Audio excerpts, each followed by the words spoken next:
Well, welcome all. Very good to see you here today, and very happy that you were able to bring yourself here after lunch and not sort of like go home and take a nap. But I'd also like to thank John, Gail, my fellow panelists, in being here and having the dedication for what I believe is such a critical topic. And I reiterate it. It's not a large group, and it's clearly you felt it important enough to be here, and we know that you'll spread the word and take what little we're able to give you here, and if nothing else, learn where the resources are to be able to develop your own plan and scale it to your own situation. As to John's point, one of our requirements was to sort of scale this to the group, and I have to admit I've probably failed in that, because I'm going to talk about a very complex and difficult situation in New York City. But in my mind, there's absolutely no doubt that they're exactly the same issues. They're just many more people and individuals, but they're the same 3 or 4 basic tenets that you simply need to work at. And today I'd like to share NMAI's experience with Hurricane Sandy, but with a focus on the importance of preparation and establishment of partnerships in advance of events. And to illustrate the power of partnership, I'll discuss the role of Alliance for Response during that event. As you'll see, unlike many of our neighbors, NMAI narrowly escaped serious physical damage, but it was a real eye-opener and served to emphasize the need for an improved emergency management program. And while improvement has occurred, mainly in establishing partnerships and strengthening relationships with our first responders, serious work remains. Though I'd like to say that emergency management is a journey, not a destination. Monday, September 29th, 2012, Hurricane Sandy made landfall in New York City. Discussions of potential weather events started as early as Tuesday the 24th, and the Emergency Command Center team met on Friday the 26th to formulate a plan. The first order of business was to address staff safety and security. Then, given the nature of the impending event, we needed to analyze our vulnerabilities and make decisions based on the information at hand. As the great majority of our collection galleries are on the second floor, our focus turned to the Diker Pavilion exhibit, Circle of Dance. After much rumination, we briefed the NMAI director who supported our suggestion to deinstall the Circle of Dance exhibit.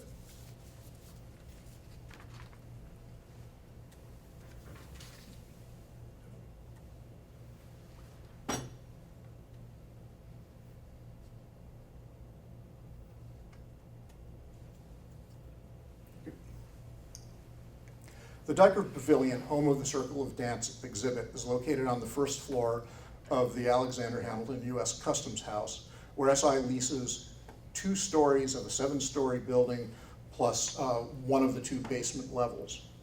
The pavilion is at grade to the plaza just outside the entrance.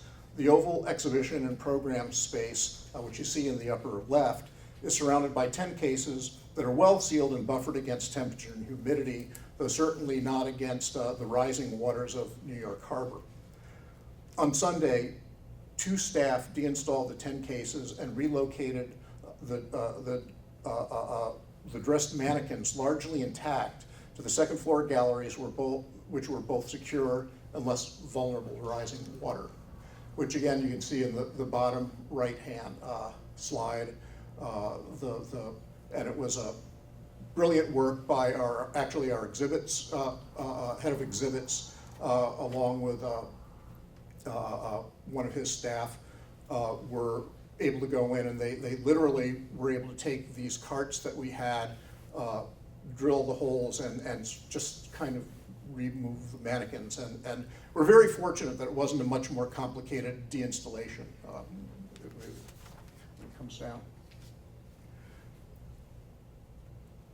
Thank you.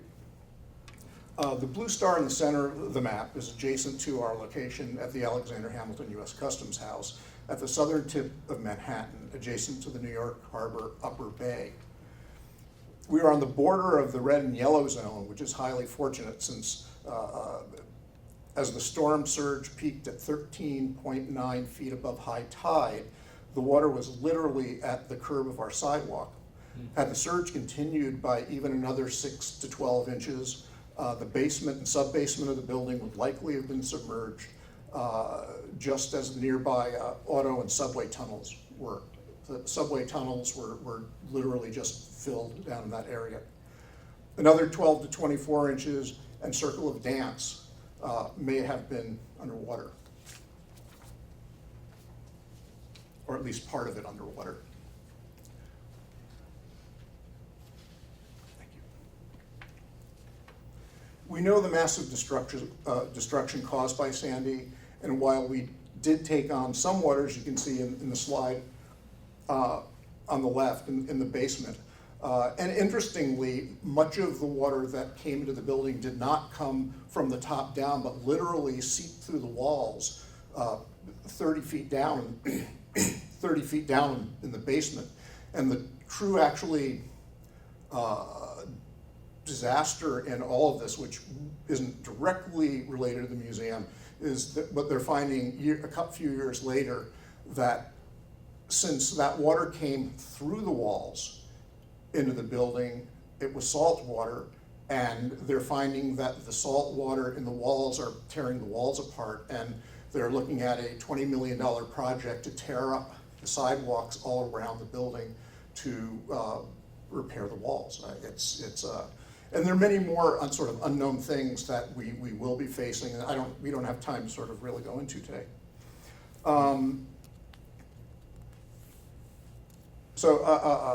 If our basements had flooded, we would have lost all emergency generator power, HVAC capacity for many, many months. As it was, the loss of power south of 42nd Street in Manhattan, because of that, staff was not able to return to the building until November 13th, and the museum didn't open until the 14th, more than 2 weeks after the storm.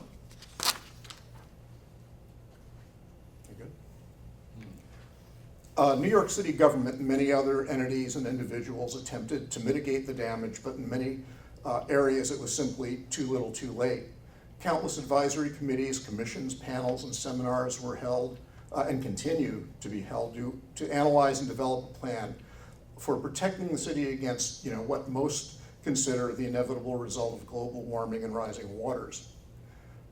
Current reports call for tens of billions in capital expenditure to harden the harbor and city infrastructure. It's really amazing to go listen to some of these meetings and hear what the scale of what needs to be accomplished. This is serious and important stuff, but how do we assure that the voices of the cultural community are heard and understood? I believe that planning, preparation, and partnerships are key. I was the newest steering committee member of the local chapter of the National Volunteer Network called Alliance for Response, when a heritage preservation program that's now administered by the Foundation of the American Institute of Conservation, FAIC. During Sandy, Alliance for Response, AFR, played a key role in the communication between the City Office of Emergency Management, cultural organizations, artists, and those equipped to aid in recovery and restoration. I'll discuss AFR in the context of its being what I believe is part of an evolving network of organizations and individuals committed to establishing a strong community dedicated to managing risk to our national cultural heritage. For more than 10 years, Alliance for Response New York has been the most active New York group in New York focused solely on disaster mitigation and preparedness for the cultural community. They have a membership of over 400 comprised of private individuals, nonprofit organizations, businesses, public agencies, and other institutions. To date, they have served the New York City and greater metro area cultural community through training opportunities, fostering of local planning efforts, and improved dialogue and partnerships. And since 2004, they've focused on creating programming that brings our members the resources they need to establish their own emergency management plans and policies. AFR has maintained important relationships with public agencies such as the New York City Office of Emergency Management and the Department of Cultural Affairs. Through these relationships, we facilitate an exchange of valuable information between our members and local emergency management personnel. In recent years, joint programming developed between AFR and New York City Office of Emergency Management have been used to familiarize participating institutions and first responders with the specific needs of cultural organizations during emergencies.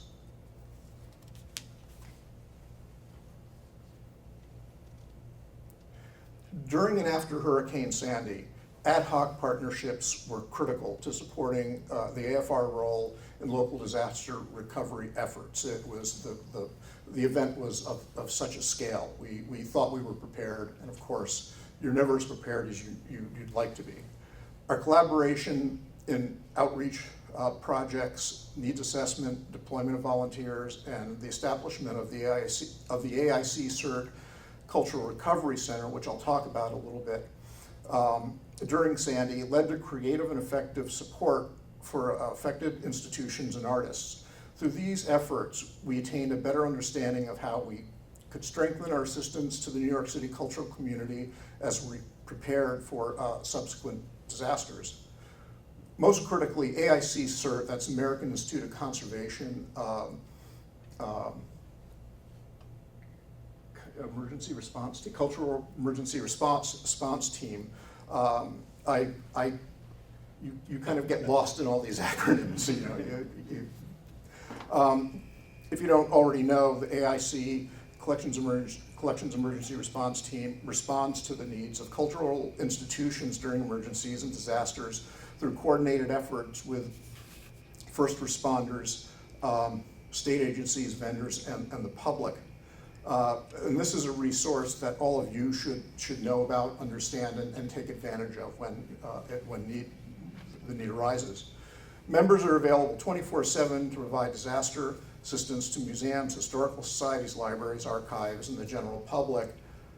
Under some circumstances, on-site assistance can be arranged, and they can provide the names of experts in the conservation of paper paintings, books, archaeological materials, what have you. AIC CERT was particularly instrumental in the dissemination of information through a local symposium, through their hotline, and through the AIC CERT volunteers who live in and came to New York. In addition, there was critical support from various institutions. American Museum of Natural History, Museum of Modern Art, and the Smithsonian Institution all committed staff supplies and or financial resources. I remember the first afternoon, the day after Sandy, I remember questioning my decision to attend the first consortium meeting at Museum of Modern Art, where the first large-scale coordination meeting was held. I asked, do I really have the time to do this, considering all that's happening? The answer was clearly yes. It was the beginning of a landmark coordination initiative, but one of the facts that stand out in my mind that day was that we had teleconferenced in a number of people who were there to help and support, but among them was for the Smithsonian Undersecretary for Arts and Culture, Richard Kern, was on the phone, and he was joined by Corey Wagner, the new Smithsonian Cultural Heritage Preservation Officer. It was her second day on the job. Boy, that felt good to have her there. Corey was new to SI, and it was remarkable that fortunate that she was there, and she's continued. Richard had her continue with us as an advisor in developing lines for response further. So that's been so helpful. Other local groups were invaluable, particularly concerning access to expertise and volunteers through their existing professional and academic relationships. Members of the New York Regional Association of Conservation, NIRAC, independently provided immediate conservation support to a number of affected organizations. As the response effort took shape, they shared their observations of actual conditions throughout the city, providing an early picture of the challenges that the response effort would need to take. Museum of Modern Art and active AFR members there took a leadership role in the local efforts and provided space for training and meetings, storing equipment and supplies, and helping to plan and support forums and web resources. Almost there. But remember, this is a volunteer organization. How is it possible to promise and deliver this critical service with virtually no resources or ability to manage them? Enter New York Community Trust, whose generous funding supported a 2-year initiative to develop key tools for improved emergency communication within the New York cultural community and training for a local heritage response team to respond to disasters at New York institution. Numerous New York area, and this team, which, well, I'll address that in just a second. Numerous New York area museums, libraries, archives, performing arts organizations, and galleries will benefit in future emergencies from our better understanding their needs in advance and training heritage emergency response team members to assist them following a disaster. But the impact of this project is bigger than just New York City. Alliance for Response program grows stronger through the efforts of each of its individual chapters, which actually I didn't mention. I think there are 24 chapters of Alliance for Response around the country at this point. And they tend to be city-centric, but some are regional as well. As a model for other agencies and states, the outcome of this particular project will hopefully benefit cultural communities, not only in New York City, but across the nation. Training of 50 Heritage Response Team members was completed this past spring, and the website and communication tools are about to be rolled out. Hurricane Sandy was a storm of devastating magnitude and a surge the likes of which most people never imagined or believed could happen. We have made an attempt to learn from our experience and hope to be better prepared for the next event, whatever shape it be. And we believe that we've really done our work to be more prepared. So this is a lot of information, and clearly every region community will have its own set of needs.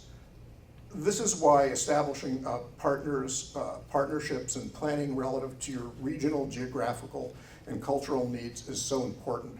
It doesn't have to be as complicated as what we're doing, but we do hope that tools we're developing can be very much available to people and of a scale and